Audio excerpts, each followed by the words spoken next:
प्रभु श्री राम दरबार के चरणों में प्रणाम, भारत माता के चरणों में प्रणाम। मंच पर विराजमान हम सबके आदरणीय आज के इस कार्यक्रम के मुख्य वक्ता, विश्व हिंदू परिषद के राष्ट्रीय प्रवक्ता आदरणीय विनोद बंसल जी, मंच पर विराजमान दीदी सरिता जी, मंच पर विराजमान आज इस समिति के अध्यक्ष हरबेन सिंह जी और पधारे हुए सभी मातृशक्ति बहिनें, महानुभाव। कार्यक्रम वैसे लंबे समय से चल रहा है, पूज्य साथी जी का भी प्रबोधन हुआ है।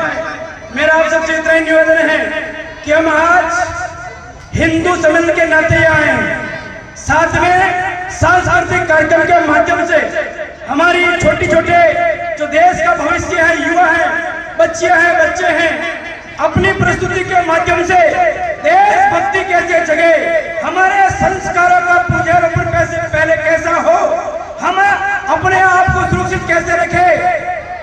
झांसी की रानी लक्ष्मीबाई की झांकी दिखाकर हमें महसूस करा कि हमारी क्षत्रियों के अंदर कितनी क्षमता थी, कितना उन्होंने ओज था कि अपनी मातृभूमि और देश की रक्षा के लिए उन्होंने तलवार उठाई और अंग्रेजों का सामना किया। यह सनातन अति प्राचीन है। यह सनातन भगवान राम, कृष्ण और शंकर की प्रथा से चलता आ रहा है। लेकिन हम सबको ये सोच रहे कि विचार करने का समय है। आज हम हिंदू सम्मेलन कर रहे हैं, इसके पीछे भाव क्या है? हिंदू समाज को जगाना, हिंदू समाज को एक करना, हिंदू समाज अपने आप को हिंदू कहे, हिंदू जीवन मूल्यों की पुनर्स्थापना अपने जीवन में करे। इसका एकमात्र मकसद है।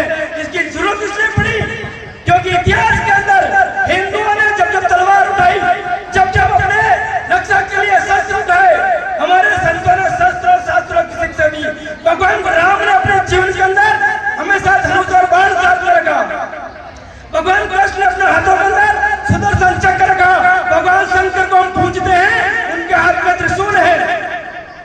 आज महापुरुषों को हम याद करते हैं, महाराणा प्रताप, शिवाजी महाराज, लालचित बड़फुकन, वीर दुर्गादास राठौर, राजा राय सिंह, जितने भी हम महापुरुषों को जिनका इतिहास हम पढ़ते हैं, इसलिए उनको इसलिए याद करते हैं कि उन्होंने अपने जीवन के अंदर इस धर्म और मातृभूमि की रक्षा के लिए हमेशा तलवार को चमकाकर धार लगा के रखा। और जो विदेशी आक्रांता के मुसलमान यहाँ इस धरती पर आए, इसलिए है कि पूरी दुनिया को इस्लाम बनाना है, इसलिए इस धरती पर आए। ये भारत वसुधैव कुटुंबकम की बात करने वाला था। ये संपूर्ण धरती को अपना परिवार मानता है, लेकिन वो एक मत मानता है जो यह कहता है कि कुरान को नहीं मानने वाला काफिर है और उसको जीने का अधिकार नहीं है, इसलिए उनको मिटा दो। इस्लाम की आंधी विश्व के किसी भी देश में गई, कुछ सालों के अंदर उस देश की संस्कृति को बदल दिया। लेकिन ये भारत है, कभी मोहम्मद बिन कासिम आया, कभी मोहम्मद गौरी आया, मोहम्मद गजनी आया, बाबर अकबर आया, सबने एक ही काम किया, तलवार लेकर यहाँ के हिंदू समाज को, सनातनियों को या तो उनको धर्म परिवर्तन करने के लिए मजबूर किया या उनको मार दिया, काट दिया। लेकिन आज हम हिंदू होने के नाते जीवित हैं, तो इसका श्रेय है हमारे महापुरुषों ने, जिन्होंने तलवार लेकर अपने जीवन पर उन मनुष्यों का सामना किया। इसलिए आज हम उनको मानते हैं। हमारे मातृशक्ति दुर्गा वाहिनी यानी छत्रानिया, वो कम पीछे नहीं रही। हम याद करें रानी दुर्गावती, याद करें रानी कलावती, याद करें रानी नायकी देवी, जिन्होंने मुगलों के सामने तलवार उठाई और मोहम्मद गौरी जैसे लोगों को नपुंसक बनाकर भेज दिया। इसलिए हमारी मातृशक्ति भी कम नहीं है, अगर सत्य दिखाए तो।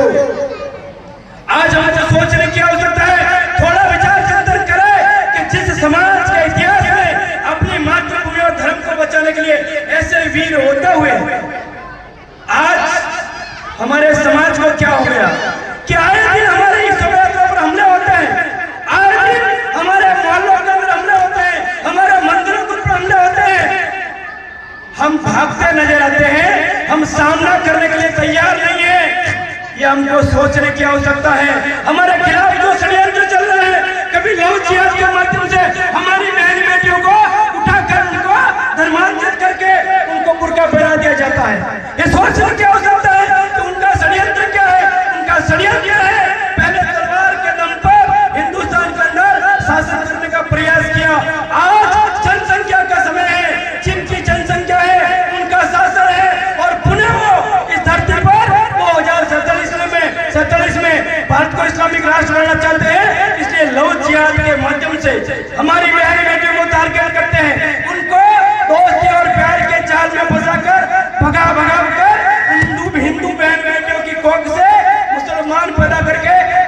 जनसंख्या बढ़ाना चाहते हैं।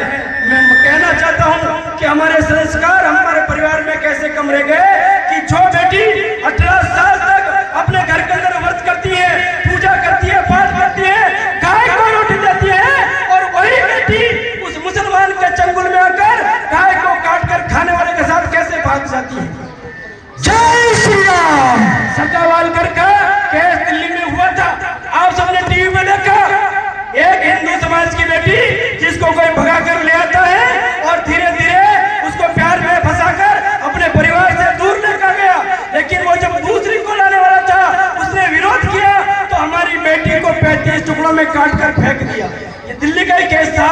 हम सबको सोचने की आवश्यकता है कि हमारी बेटियां, हमने 18 साल तक उसको बड़ा किया, क्या उसके लिए बड़ा किया? क्या हमारी बहन बेटी का आदर्श कोई करीना खान है? क्या हमारी बहन बेटी का आदर्श कोई सोनत से है? क्या हमारी बहन बेटी का आदर्श ये नहीं हो सकती। हमारी बहन बेटी का आदर्श है झांसी की रानी। इसलिए हमारी बहन बेटियों को आज पुनः छत्राने बनने की आवश्यकता है। हाथ में तलवार लेकर अपनी और अपने धर्म की रक्षा करने को उनको सिखाने की आवश्यकता है। हमारी बहन बेटी की तरफ कोई हाथ उठाएगा तो हमारी बेटी इतनी सक्षम हो उसका हाथ काट दे, हमारी तरफ कोई आंख उठाए उसकी आंख फोड़ दे और हमें छूने की कोशिश करे, हम 35 टुकड़ों में नहीं करेंगे, 70 टुकड़ों में काट कर फेंक देंगे। ये हमारी बहन बेटी को सिखाने की आवश्यकता है। आज के समय में बहुत बड़ा जिहाद हमारे देश के अंदर चल रहा है और बड़ी मात्रा में बहनों का रोज केस आता है कि संघ का कार्यकर्ता ये सब हमको अपनी बहन बेटी को छुड़ा कर वापस लाना पड़ता है। इसलिए हमको थोड़ा सोचना है हमारी आने वाली पीढ़ी को कैसे बर्बाद किया जा रहा है। एक और बात का जिक्र करके मैं अपनी बात को पूरा करता हूँ कि आज देश के अंदर हमारे भारत के भविष्य को युवाओं को नष्ट करने के लिए विदेशी षड्यंत्र पाकिस्तान, अफगानिस्तान, लाहौर, थाईलैंड, यहाँ से अफीम, चरस, ड्रग्स, एमडी, चिट्टा, इस प्रकार का सिंथेटिक नशा इस भारत के अंदर डाला जा रहा है। हमारा उनका टारगेट है हमारी स्कूलें, हमारी कॉलेज, क्योंकि जिस देश का युवा बर्बाद हो जाएगा उस देश का भविष्य बर्बाद हो जाएगा। इसलिए उनको टारगेट करके नशे की आदत लगाई जा रही है।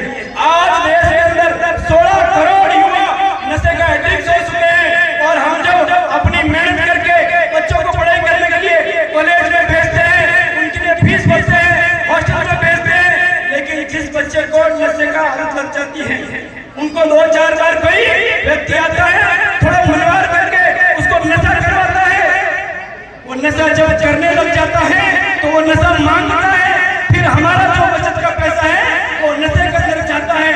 और जिसने साल भर नशा कर लिया, जो युवा साल भर नशे के जाल में फंस जाता है, वो बाद में उसका लंग्स, किडनी सब फेल हो जाता है। तो हमारा जो पैसा है वो विदेशों के हाथों में ड्रग्स के माध्यम से जा रहा है और ड्रग्स लेने के बाद में हमारा जो जवान है, युवा है, वो भी धीरे धीरे किडनी फेफड़े खराब होने का मर जाता है। इस देश का भविष्य भी बर्बाद, इस देश का पैसा भी विदेशों के अंदर जा रहा है। हम सबको संकल्प लेने की आवश्यकता है कि हमारे घर के अंदर ये संस्कार हो, बात हो कि हमारा युवा कोई नशे के जाल में न फंस जाए, हमारी कोई बच्चा वो ड्रग्स के जाल में न फंस जाए और हमारा घर बर्बाद न हो।